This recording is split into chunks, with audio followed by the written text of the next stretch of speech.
Goats Theatre Company. The Goats Theatre Theatre Company. In the Goats Theatre Company's recording studio today are actors Raneem Al Daoud and Jeff Scott, who have just recorded Dystopian Love Story No. 1 by Sherry Bokser. Dystopian Love Story No. 1 is the third play featured in our podcast, Play the Goat Podcast Edition. Alhamdulillah. What would I do if you didn't open? Shukran. Certified chip. Who are you? Where's the regular shelter captain, Trevor Austin? He knows me. Shelter Captain Sengard Jackson on duty. Certified chip. Hi, Raneem and Jeff. Please do introduce yourselves to our audience. My name is Raneem Al Daoud. I'm an actress. I've been acting since I was 17, maybe. I started acting in Jordan, and my first job was on a series. It was a local TV series, which was really fun. It went on for 4 seasons. And then after that, I did a movie called Dégradé. It was half Palestinian, half French, but was filmed in Jordan. That was also a big thing for me. So I did lots of acting in Jordan, and then I decided to go back to London and do more acting. So I've been going back and forth, doing jobs in Jordan, London. Ya Rabbi, your hat's so low on your face. I didn't see it was you. My name is Jeff Scott, and I've been acting in London for the past 5 years. I've always acted, but I didn't study. I didn't go to drama school. And in the end, I ended up studying history at King's College, but did a lot more theatre than history essays. And by the end of 3 years, had done about 19 shows, both in university and out of university. And from that, just made connections with people in London who are mainly producing theatre. So I'm now a full member of a theatre company that does immersive adaptations. I've had a great couple years with them, doing things like Frankenstein and Dracula in old country houses and things like that. Jeff, do tell us about your character in Dystopian Love Story No. 1. So Sengard Jackson is a 19-year-old boy, sort of from a small town part of America, and he's joined up to a army regiment, a sort of dystopian fascist army. And while that's what he's decided to do with his life within the context of an America that is segregated and at war, that isn't necessarily how he feels about individuals. And there's one person who doesn't have the same background as him, Amina, who he is in love with still. Raneem, tell us about your character in the play. So Amina is a teenager. She's from Iraq, but she was forced to leave her country. And she's basically an immigrant now, or a refugee, and she's trying to survive. She's also looking for her family. And in the middle of what's going on in the war, she's kind of torn between the love of her life and also trying to save her family. You loved me. The only girl I ever said that to was Annie.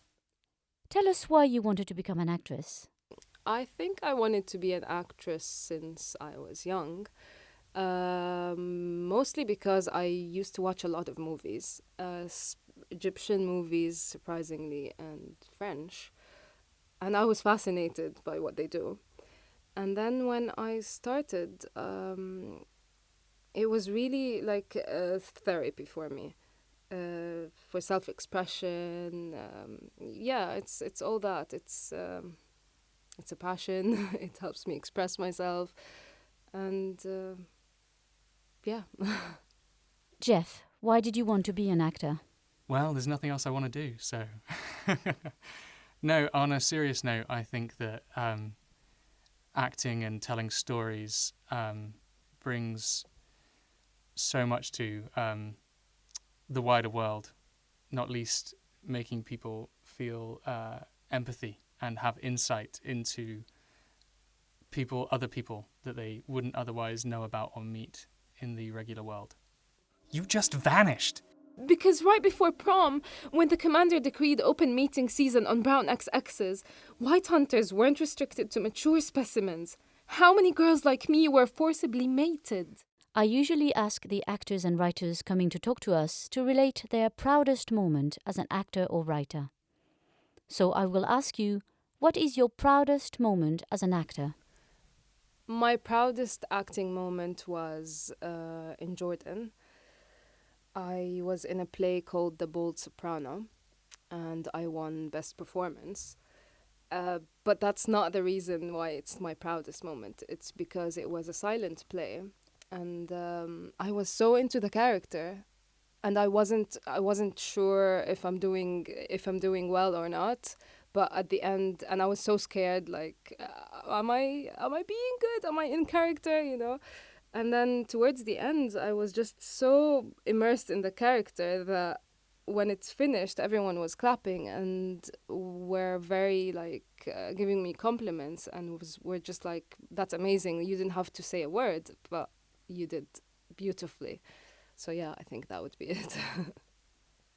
Before the relocation, the few times I was allowed out, I would look for you in the street, in the market. Sometimes I could feel that you were nearby, even if I couldn't see you. Yeah? And you, Jeff, what is your proudest acting moment? My proudest acting moment was probably when I played Hamlet at the age of 11. I was a very shy, sort of quiet kid, and that just changed my world. My heart is fixed on Annie. I never stopped loving you too. Raneem, what are your aims and what are your dreams as an actress? Very big dreams. My dreams as an actress, I would like to keep on going with obviously roles that I love to do, and I want it non-stop, you know, for big roles, important roles that mean to me. I want to be a great actress. Not just a good actress, a great actress. Annie! Psst! Annie! Over here. What happened? What is your aim, Jeff, for your future career? But what I'd like to do more of is actually voice work and get into bringing my talents to radio and video games as a potential new arena for me. Do you love me? For real? It's okay if you don't. It's better if you do, but... Yes, I do. Well, it's been a real pleasure recording this short play with you both. Thank you for talking to us at the Goats Theatre Company's recording studio. The Goats Theatre Company. The Goats Theatre Company.